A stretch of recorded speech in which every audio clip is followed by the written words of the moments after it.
Hey, I'm just going to riff on some things. And if they resonate with you, that's wonderful. And if they don't, thank you for listening. One of the big themes that I've noticed in the life of those that I work with and connect with is parental trauma. And parental trauma is another form of ancestral trauma. The reason why ancestral trauma and parental trauma is important to talk about is because your parents are your initial physical, tangible source. When you were brought into this earth, your mother, your father, if you have both of them in your life, you're lucky. But regardless of the fact, they both signed a spiritual contract to guide you, to nurture you, to care for you, and to pour into you. Your parents are the first gods of your life. You know, even the Bible says, honor thy mother and father. And that, no matter what, is something that I have done my best to hold to because I actually can feel that truth in my spirit. With that being said, parents aren't perfect. Nobody's perfect. Hell, the reason I love working with entities of different forms is because they're very clear in showing me that nobody is perfect, even myself. However, we are all capable of evolving, and when we evolve, we have the ability to become refined, polished, improved in our accuracy. And in other words, maybe not perfect, but what many would call a perfect imperfection. If you know, you know. With that being said, parental trauma can have an extremely damaging effect on your life without you even realizing it. I am at an age where, and a level of understanding and growth where I understand that even if somebody does something to me, my boundaries are inherited from the way I was raised. I learned what to accept and what not to accept from the way I was raised and in the environment which I was raised. And what I saw for the first 7 years of my life, even if I don't consciously remember it, sculpt and formulate the foundation for what I think the rules are. Now, this isn't just me, this is anybody, and I'm speaking in the point of view of somebody who isn't awakened to the game, isn't awakened to themselves, and isn't awakened to the conscious desire to do the work so that they can heal 7 generations forward and 7 generations back, heal the bloodline, or at the very least, heal themselves. Why? Because healing yourself will lead to an easier life, more peace of mind, and more abundant living, as well as the open-mindedness and awareness that abundance can come in multiple forms, some that you have never even heard of or fathomed until you've allowed yourself to flourish. Anyway, back to parental trauma. I just finished watching a show called Little Fires Everywhere. It was about different sets of women, all mothers, different races, who were given the opportunity for motherhood and made mistakes. They loved their kids to death, but they harbored secrets. So many secrets. And those secrets affected the way they treated their children as well as the people in their lives. I'm not into a lot of crazy debate right now, so I'm going to try to keep this as simple as possible. If you know that your mom wasn't perfect, then sometimes you've got to give others an ounce of grace when they talk sideways about the feminine as a whole. Not because it's deserved per se, but because people's experiences do shape their narratives. And again, when you become aware of the game, you become aware of how to mold things into your favor, which is why the whole world's in chaos, because things are being remolded and everything is not always in everybody's favor anymore. It's only in favor of those who are ready to wake up and do what they have to do and truly understand that this is a game that comes from deep within. Parental trauma is a blessing and a curse. The curse is the pain, the ignorance, the emotional ruin, everything bad that comes with being traumatized, and even more. The list is innumerable. These are the bad parts of the curse of parental trauma. The gift, the blessing, the presence in the present is being able to hear what I'm trying to say and understand that I don't know how to take back whatever happened to you or what was done to you.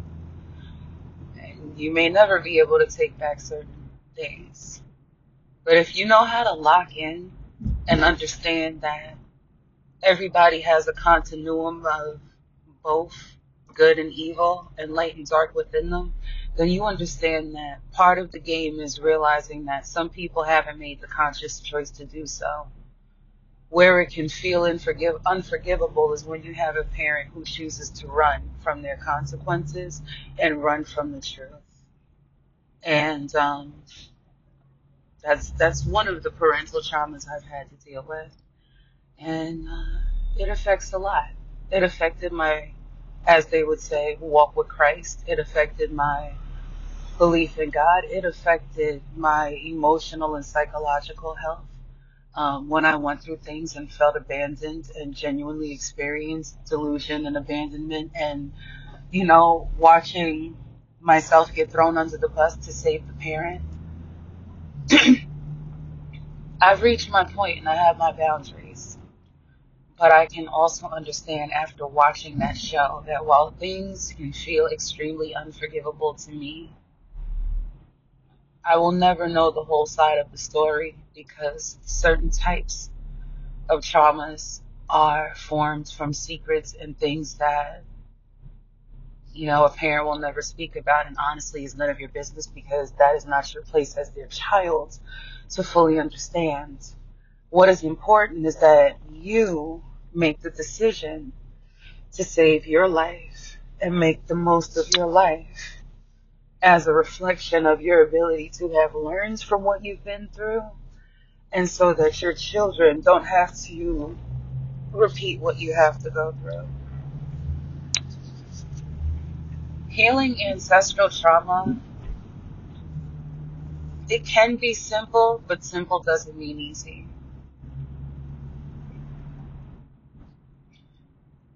By this, I mean, it is as simple as visualizing certain things, releasing certain things, or simply deciding and truly intending from the bottom fiber of your vibrations that you're done with whatever it is that you're not passing down to your children. I'll be real honest. I'm passing down a peaceful, abundant environment, a protective, loving cocoon of energy. If I can't provide that for myself and achieve that for myself now, then I don't have any business trying to have a kid until that happens, But that's just how I look at things. How do you look at things in light of what I'm saying? What are you thinking? What are you feeling? The answer may not come to you right now in the moment, but what's important is that you allow yourself to feel whatever comes up. I'm not gonna lie, I don't know what was in that show, but that show poked the buttons to let my inner child laugh, cry out a lot of the trauma that played out on screen. Not because I thought that shit was funny, but because I felt that shit from my soul, because I've been through some of that. And one of the things I will not pass down is the delusion of thinking that I know everything to the point where I ignore my children when they're screaming for help, because that's a trauma that you will have to answer for in one way or another. Um, so yeah, it was good for me to see because it was actually recommended to me by a good friend, a friend that's known me and seen me at my best and my worst, aka my ex-husband. How about that? He recommended I watch it, and like he just kind of, we're great friends, but he just kind of knows what I need to see when I need to see it. And I literally just finished watching the show and did not expect to have that.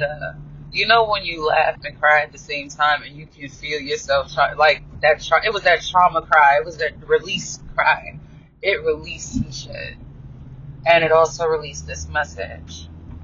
But in general, I just want you to know that parental trauma is something that can be healed like anything else. It's something that can be transformed. And if you don't believe in it, fine. Like I said, thanks for listening. But the important part is if you happen to resonate with any part of it, it's okay to feel like it doesn't make sense, because it doesn't. That's why we're getting rid of it. It's okay to know that, some people will never change, but you'll still have to figure out how to love them anyway, even if your version of love and their version is different. Some people are just better off loved from a distance. And if that happens to be your parent and you haven't accepted that, when it's time, you will.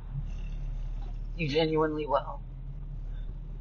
And when you do, I can't guarantee that you will be happy, but you will be at peace. And that peace will bring you happiness.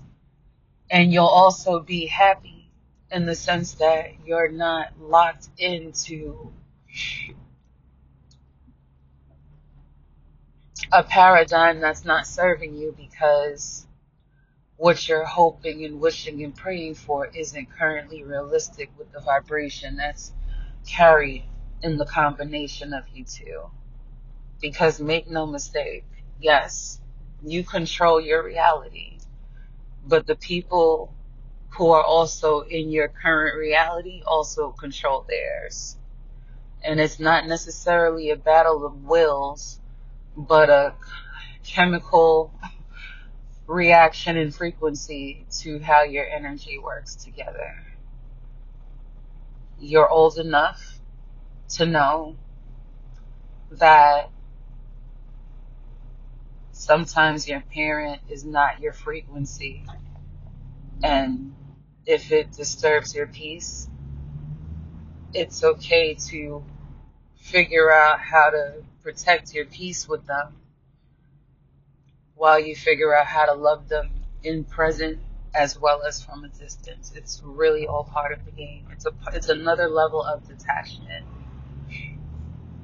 And when you have those proper boundaries against the ancestral traumas, and you actually dive into doing whatever it takes to really be at peace with yourself, with everything that is, as well as, motivated to make a great thing better, which is yourself first, your life after, everything else falling into place where it is, where it lands. Things will improve. And that's when that trauma will turn into a gift, because you'll learn about yourself and cultivate beauty and strength and power that you never knew was in you. And it'll be effortless, and it'll be easy, and it'll make you feel great, and you will feel better than you felt in years. And correlating that peace of mind with the willingness to truly mature and evolve beyond the trauma of the walk, you'll start to understand that Maybe that person went through what they went through so that you would know to make a change before it was too late. Some of the most compassionate and peaceful warriors come out of some really crazy environments. And what makes these people attractive is that they come with love, they come in peace, but they'll do whatever they need to do to protect that peace. As long as you're doing it with love, or at least the frequency and the idea of, not intending to fuck with anybody, but fuck around and find out if you want to. I think, we're all here. We all understand what it is. And we'll all embrace this opportunity to have a great day, to make it a good one.